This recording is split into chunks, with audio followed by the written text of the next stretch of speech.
I'm here in studio with State Representative Joan Meschino of Hull.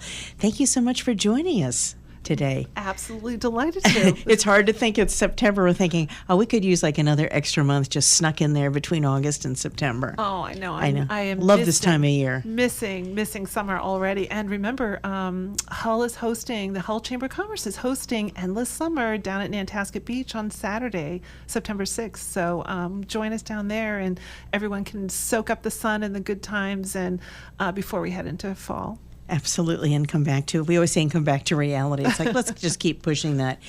This week, Labor Day, and always a day that we like to pause to remember and say, thank you to the people that do labor every day, those of us who are working in here.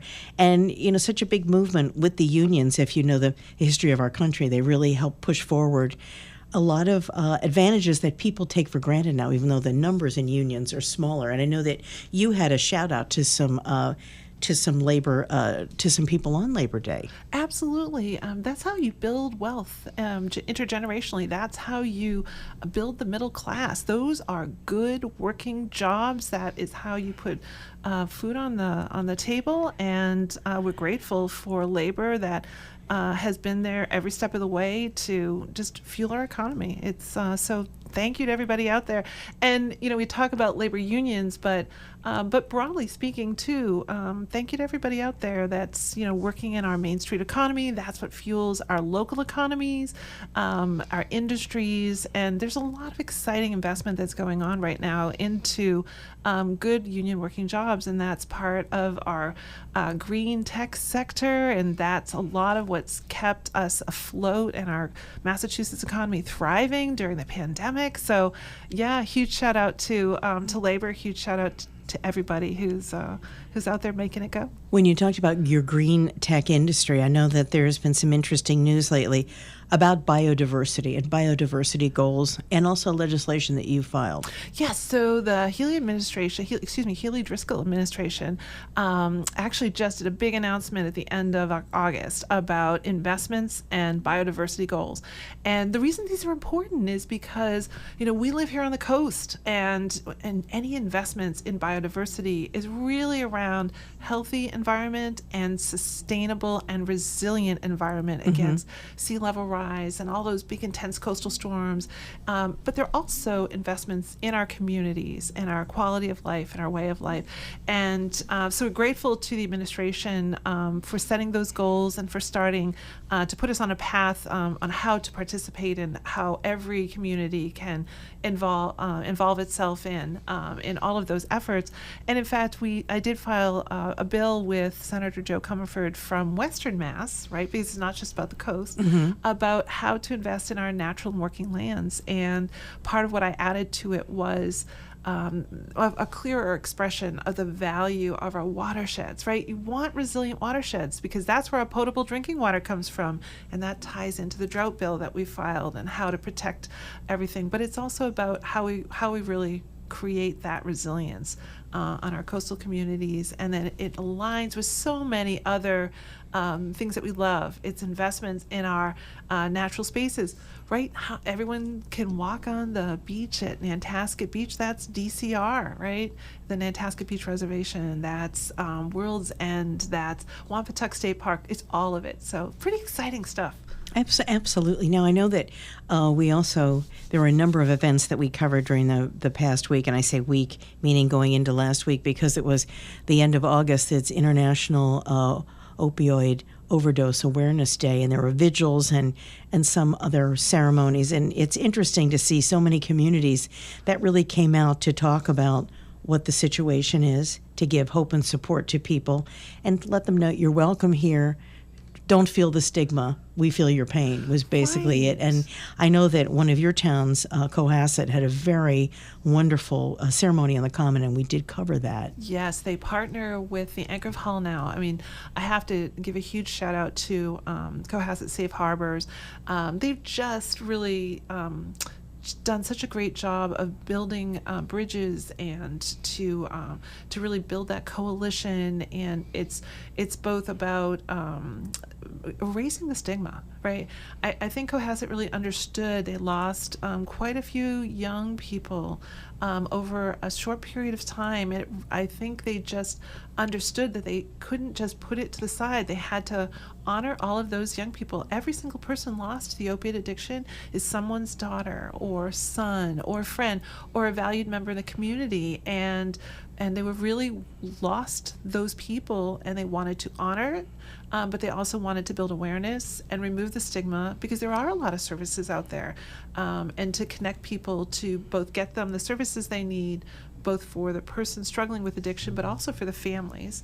And then to build awareness and change attitudes among young people. They have a fantastic youth ambassador program that I'm very proud to represent them and to participate in their advisory board. And it was a wonderful, poignant ceremony, and a lot of very thoughtful, heartfelt remarks. It was a very thoughtful, very, very thoughtful moment. It's amazing how many people this has affected. I know here in Marshfield, when they do the purple flags and put them up to people that have been lost, when you see that, it really makes you stop. Stark. Yeah, it is stark, and it's very emotional. I think, to see that. But and then of course Scituate did a beautiful one. Of course they do theirs at 5:30 in the morning. The sunrise. Yeah, that's right. The sunrise service. That's right. Anybody who's willing to get up next year, I have to say that's another very poignant, thoughtfully done one, and building good community spirit and coming together to remember and honor the ones we love that we've lost. And it's amazing because they do have information and with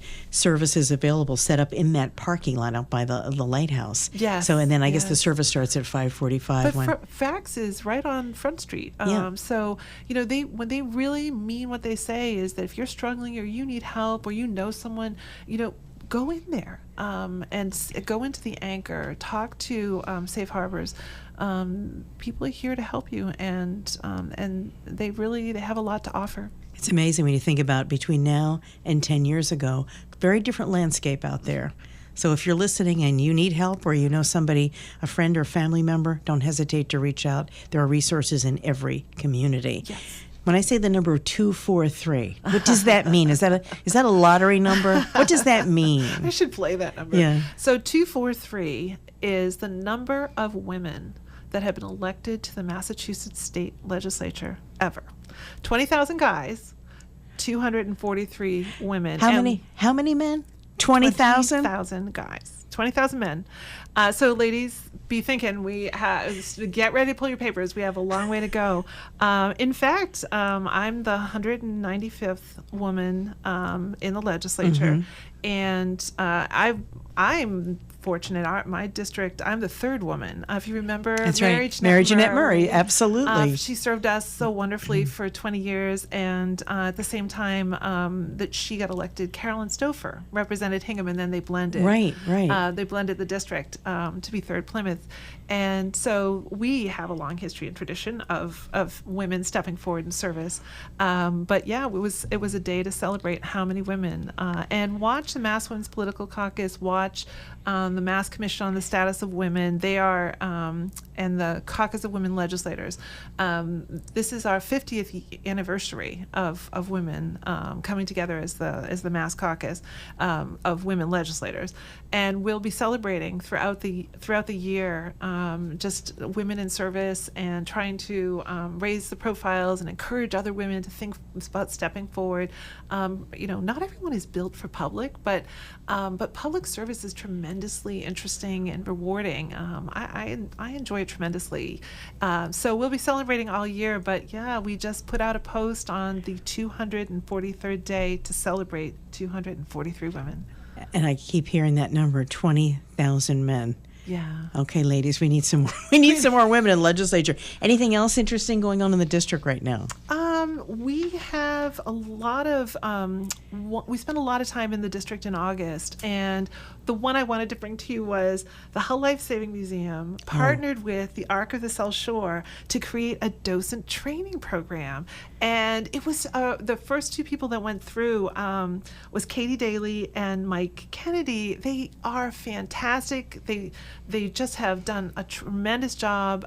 They're there welcoming people to the museum, and hopefully others leaders from the Social Arc will now go through that training as well and get the certificate. But we got to go to the first graduation, and I'm telling you, they learned a lot. They were amazing, and I was really glad to meet them both. That is terrific. And State Representative Joan Meschino of Hull, if people need to get a hold of you or someone in your office, what's the best way to do that? So our office number is 617-722-2092.